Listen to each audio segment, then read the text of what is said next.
따지하오. 안녕하세요 여러분. 여러분의 HSK 파트너 임지호입니다. 여러분 벌써 새해에 2018년 첫 HSK 5급 시험이 코앞으로 다가왔습니다. 준비 잘 하고 계신가요?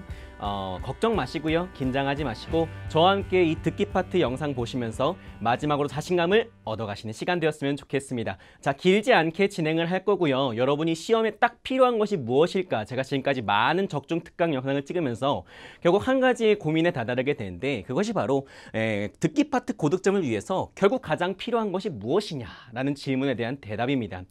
사실 많은 문제도 풀어보고 여러분이 많은 단어들을 또 익혀보고 또 열심히 소리도 내보고 또 지금도 한창 공부하고 계시겠지만 결국 시험장에서의 실제적인 이야기를 해봤을 때는 가장 필요한 건 무엇일까? 바로 전투력과 정신력입니다. 여러분이 실제 시험장에서 딱 한 분밖에 들려오지 않는, 그래서 상당히 사람을 긴장하게 만드는 이 듣기 파트에서 완벽하게 승리를 하기 위해서는 웬만하면 단순하게 접근하시는 게 좋아요. 많은 생각과 많은 고민과 또 많은 걱정을 안고 가기보다는 단순한 매뉴얼, 단순한 스킬 가장 중요하다는 거 잊지 마시고요. 오늘은 그래서 이 두 가지 측면, 전투력과 정신력이라는 측면에서 여러분께 조언을 좀 드리고자 합니다. 자, 일단 첫 번째, 듣기는 전투력이다. 한번 살펴보도록 하죠. 2017년 하반기에, 즉 7월부터 12월까지의 출제 경향을 제가 모조리 다 분석해 봤는데 크게 차이가 없어요. 어떤 부분에서? 바로 문제가 나오는 가장 많이 나오는 유형, 변함없이 단어 듣기입니다. 단어 듣기란 건 뭐예요? 명사나 동사 혹은 형용사나 부사를 그냥 있는 그대로 고지고대로 들려주기 때문에 여러분이 딱 드러내기만 하면 그것이 정답이다라고 하는 문제가 항상 대다수, 아주 절대적인 다수를 차지하고 있다라는 점에서 봤을 때 아직은 듣기 파트에서 출제위원들이 여러분께 많은 것을 요구하지 않고 있다, 혹은 심지어 여러분을 과소평가하고 있다 정도까지 해석을 해볼 수 있겠네요. 그렇기 때문에 우리의 전략은 항상 변함없습니다. 제가 지금까지 듣기 파트 적중 특강 영상에서 말씀드렸던 바와 같이 항상 소리 전략이 가장 중요한 거예요. 문제를 분석할 때 소리 위주로 분석해놓고 심지어 머금어 놓고, 특히 IBT 시험, 컴퓨터 시험 보시는 분들은 필기를 못하잖아요. 그러니까 입으로 뻥긋뻥긋 간단하게 발음을 새겨놓는 것, 그런 작업들만 잘 해줘도 80% 이상의 문제들을 문제없이 해결할 수 있다는 것 정도는 여러분이 이제 충분히 알고 시험장에 들어가셔야 합니다. 그리고 혹시나 여러분 모르실까봐 말씀을 드리는데, 여러분 절대로 변함없이 들려오는 품사는 명사 혹은 동사입니다. 그래서 명사 혹은 동사, 제가 제일 좋아하는 명동 위주로 분석을 하시는 게 제일 좋고요. 만약에 혹시나 명사나 동사가 전혀 없다, 형용사와 부사밖에 없다, 그런 경우에는 어쩔 수 없이 형부, 형사, 부사를 잡아주는데 대신 해석을 해놓도록 하자. 왜? 형용사와 부사는 변화무쌍하니까 여러 가지 동의어나 유의어 혹은 반의어 표현들이 나올 수 있으니까 이 두 친구는 해석해 놓도록 하자라는 공식을 기억해 놓으시면 좋을 것 같아요.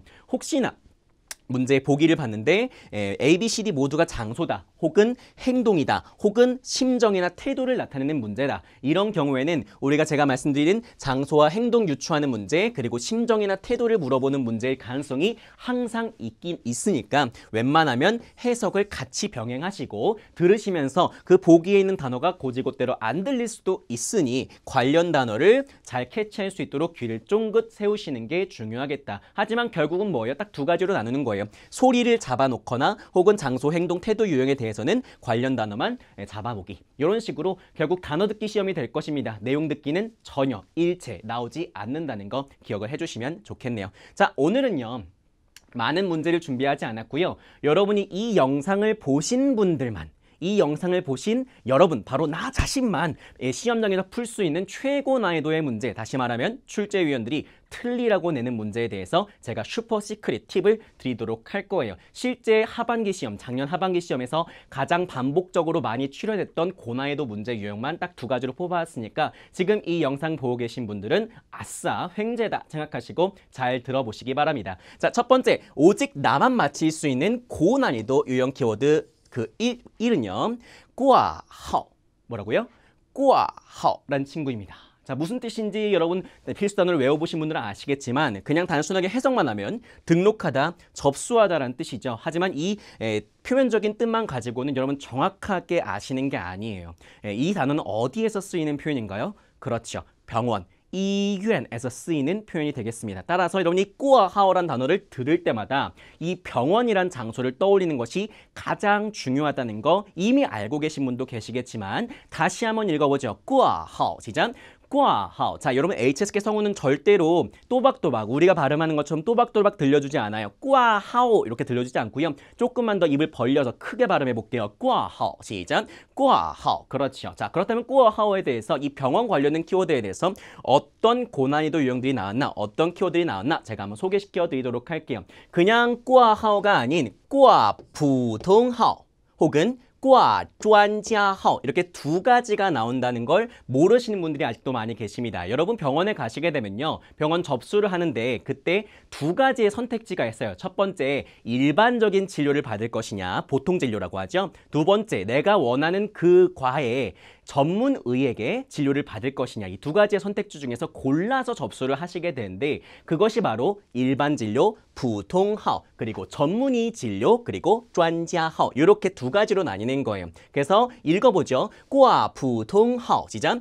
挂普通号 두 번째 挂专家号 시작. 挂专家号 이렇게 두 가지로 나뉘어서 산발적으로 들려온다는 거 기억해 주시도록 하고요. 특별히 내가 전문의 진료를 받고 싶어서 병원에 왔는데 더 이상 전문의 진료가 끝나버려서 혹은 이제 사람들이 꽉 차갖고 내가 어쩔 수 없이 보통 진료를 普通号 보통 진료를 접수해야 되는 경우들이 듣기 스크립트에서 많이 등장을 하니까 기억을 해주시면 참 좋겠네요. 자, 두 번째 우리가 진료를 받는 그 자체를 뭐라고 하는지 알아야죠. 원래는 看病 이라고 하지만 전문 용어로 门诊 읽어보죠. 시작. 门诊 이라고 합니다. 이게 바로 마치 병원의 그 의사 진료실의 입구 문 앞에서 기다렸다가 진료를 받는다 생각해도 괜찮은 거예요. 혹은 응급실에 우리가 실려가기도 하죠. 응급진료할 때 급하다를 넣어서 지전 시작. 지전이라는 거 이 두 친구 다 특별히 이 전이라는 단어만 기억해 주셔도 두 글자 단어 이 두 단어 듣는 게 크게 지장이 없겠네요. 오케이. 세 번째 이건 누구나 다 아는 표현입니다. 2번은 住院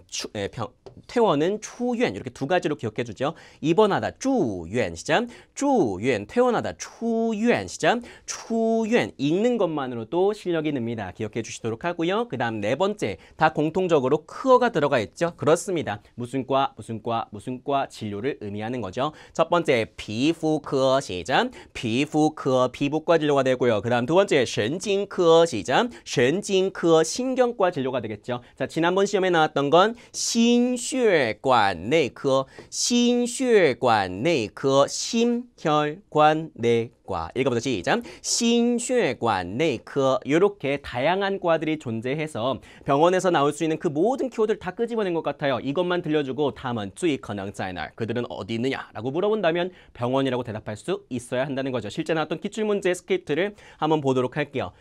여자가 말합니다. 我想挂一个神经科的专家号. 저는 신경과의 전문의 진료를 접수하고 싶습니다. 라고 얘기를 하니까 남자가 이렇게 해야죠. 对不起, 직원인가 봐요. 죄송합니다. 今天的专家号都挂完了. 挂完了. 즉 접수가 다 끝나버렸다는 얘기죠. 그래서 只能挂普通号了. 이제는 뭐 할 수밖에 없어요? 普通号, 보통 진료, 일반의 진료를 접수하실 수밖에 없습니다라는 얘기가 나오고 그 다음에 끝이에요. 병원이라는 단어 자체가 나오지 않았음에도 불구하고 다음은 最可能在哪儿 그들은 어디에 있을 가능성이 높나요?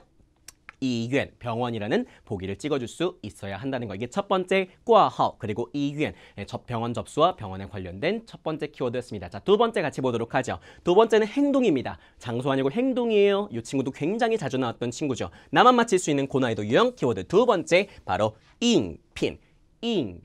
뭐죠? 이 핀이라는 단어만 봐도 알 수 있다시피 이 친구는 원래는 招聘 회사에서 신입사원을 모집하고 채용 공고를 내는 행위에서 나왔던 단어인데 그것에 응하다라는 뜻이 돼서 회사에 지원하다라는 뜻으로 쓰이는 친구죠. 읽어봅니다. 잉핀 시작. 잉핀. 그렇죠. 이 친구가 어렵지 않네요. 4급에서 나왔던 친구네요 하시는 분도 많이 계시지만 자, 고지곳대로 들려오는 게 아니고 상황과 행동을 맞추는 문제로 등장을 한다는 거. 같이 한번 살펴보도록 할게요. 면접 관련 키워드입니다. 첫 번째 잉핀 하면 회사에 지원한다는 뜻이지만 회사에 들어가서 여러분 뭐 해요? 보통 이력서와 또 여러 가지 증서들을 내고 면접을 보잖아요. 서류 전형과 함께 면접도 보는데 그 면접 보고 있는 씬을 준 다음에 장면을 준 다음에 지금 뭐 하고 있냐라고 했을 때 여러분 잉핀이라고 대답할 수 있어야 돼요. 회사에 지원하고 있습니다라는 게 바로 找工作就是面试 면접을 보고 있다라는 거죠. 그래서 잉핀과 面试, 找工作의 모든 동일한 동작이라는 거 기억해 주셔야 합니다. 두 번째, 자 어떤 것들을 주로 언급하게 되느냐, 어떤 명사들이 주로 언급이 되느냐 같이 보도록 하죠. 첫 번째, 简历, 시작.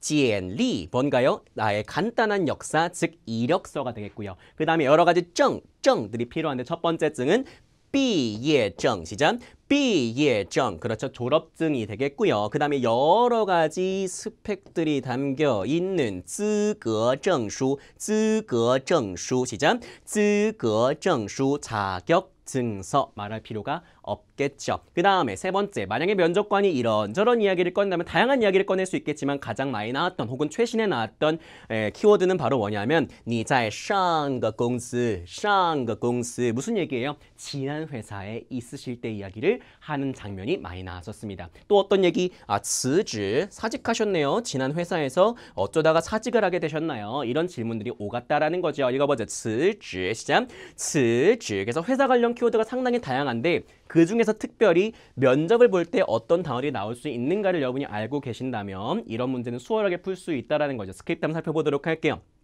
여자가 이렇게 얘기합니다. 我看过你的简历了. 나는 당신의 이력서를 이미 봤는데 你在上个公司发展得很好. 당신은 전에 회사, 전에 계시던 회사에서 发展得很好. 정도보어 쓰고 있죠. 발전하신 정도가 매우 좋다라는 건 굉장히 잘 해오셨다라는 거죠. 굉장히 잘 발전해 오셨다는 거죠. 为什么辞职了呢? 왜 사직을 하신 건가요? 라고 물어봤을 때 우리가 이 여자의 신분에 대해서 혹은 직책에 대해서 알 수 있겠죠. 그렇습니다. 면접관입니다. 남자가 대답하죠. 我想趁着年轻. 我想趁着年轻. 여러분 천이라는 단어 외워주셨나요? 개사 중에서도 어떤 시기를 틈타라는 뜻을 가진 개사입니다. 뒤에다가 쩌를 붙이는 케이스가 많이 있죠. 읽어봐요. 趁着年轻, 시작. 趁着年轻, 젊은 틈을 타서, 즉 젊은 이 시기를 틈타서 多锻炼좀 나를 단련을 좀 많이 하고 싶어요. 그러면서도 丰富一下经历.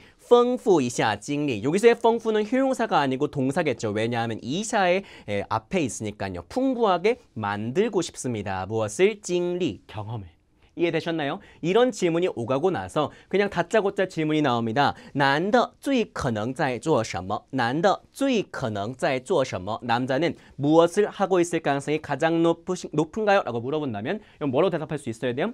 잉핀이라고 대답할 수 있어야 돼요. 물론 4급이었다면 面试, 면접 이런 것들이 고지고대로 정답으로 나왔겠지만 5급은 아닙니다. 5급에서는 면접이란 정답 대신 항상 잉핀이란 정답만 지금 연속 3개월째 두고 있어요. 그러니까 여러분 반드시 잉핀이란 정답으로 기억을 해 주시도록 할게요. 자, 이렇게 해서 첫 번째 듣기는 전투력이다라는 코너에 대해서 우리가 심도 있게 살펴봤고 특별히 여러분이 이 영상을 보신 분들만 풀 수 있는 고난이도 유형에 대해서 한번 살펴봤으니까 꼭 영상 캡처해 두시고 여러분 반복해서 들으셔서 시험에 대비해 주시기 바랍니다. 그리고 두 번째, 듣기는 정신력이다. 자, HSK 5급의 듣기 파트를 항상 모의고사를 보고 나면 제가 답안지를 채점을 할 때 발견하게 되는 부분이 있어요. 많은 분들이 그 오답을 찍게 되는데 어떻게 착각을 하시냐면은 내가 어려운 문제는 틀리고 그리고 쉬운 문제는 맞추고 막 이렇게 틀리고 맞추고를 반복하시는 거라고 착각을 많이 하죠. 하지만 제가 받아보는 여러 가지 답안지들을 살펴보면요. 이런 그냥 어려운 문제 틀리고 쉬운 문제 맞추고 이런 일반적인 유형의 답안지가 아니고 오히려 이렇게 두 번째 유형. 난이도에 상관없어요. 어렵든 쉽든 계속 맞다가 어느 순간 멘탈이 팡 하고 깨지면서 쉽든 어렵든 3, 4, 5 연속으로 빠바박 깨지는 거예요. 이 세 문제 안에는 쉬운 문제도 있고 어려운 문제도 있어요. 엄청 말도 안 되게 쉬운 문제도 있고 말도 안 되게 어려운 문제도 있어요. 근데 상관없다는 거예요. 중요한 거는 그냥 한번 딱 집중이 흐트러지고 산만해지는 순간 후두둑 틀리고 또 맞다가 또 다시 후두둑 틀리고 또 다시 맞는 이런 형태의 순간적으로 여러분이 언제 집중이 흐트러졌고 언제 또 다시 살아났고 이런 것들이 한눈에 보이도록 여러분이 듣기 시험을 틀리신다는 거예요. 똑같이 5문제를 틀렸는데 이런 경향들이 있다는 걸 여러분 꼭 알고 계셔야 됩니다. 그렇다면 중요한 것은 듣기의 난이도가 중요한 게 아니고 여러분의 정신적인 준비가 가장 중요하다는 거죠. 사실 쉽든 어렵든 여러분이 준비 잘하고 자신감 있게 들어가면요.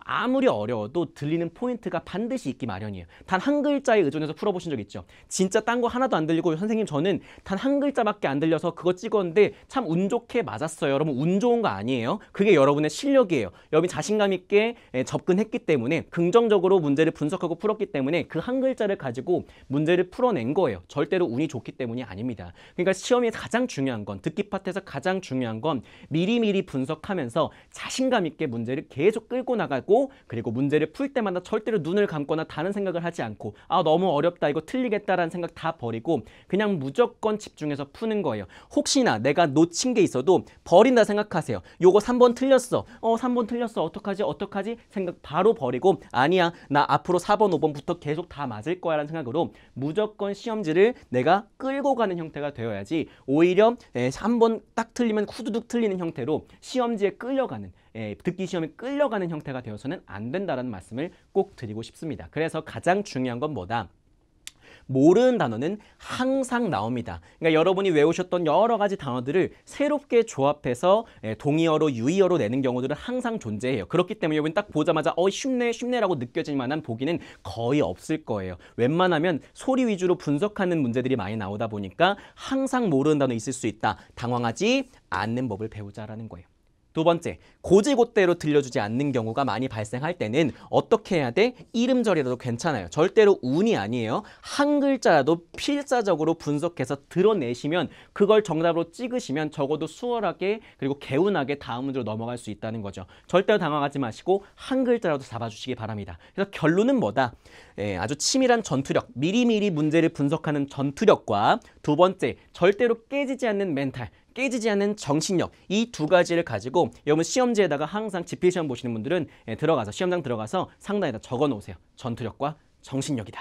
이 두 가지만 항상 신경 쓰시고 긍정적으로 문제를 끌고 가 주시기 바랍니다. 자, 듣기 파트에 대해서 오늘은 특별히 다양한 유형보다도 여러분께 드리고 싶은 제 개인적인 조언을 한번 담아봤습니다. 여러분 절대로 무서워하지 마시고 두려워하지 마시고 또 긴장하지 마시고 듣기 파트 딱 첫 파트잖아요. 이 시험을 반드시 성공시키셔서 나머지 독해 파트와 쓰기 파트에서도 최고의 성과를 좀 이뤄내 보시기 바랍니다. 그래서 2018년 새해 여러분 최고의 점수로 이번 새해를 한번 빛내 보시길 바랍니다. 파고다 HSK는 항상 최고의 자료, 최고의 강의로 여러분을 기다리고 있도록 하겠습니다. 여러분, 지하요.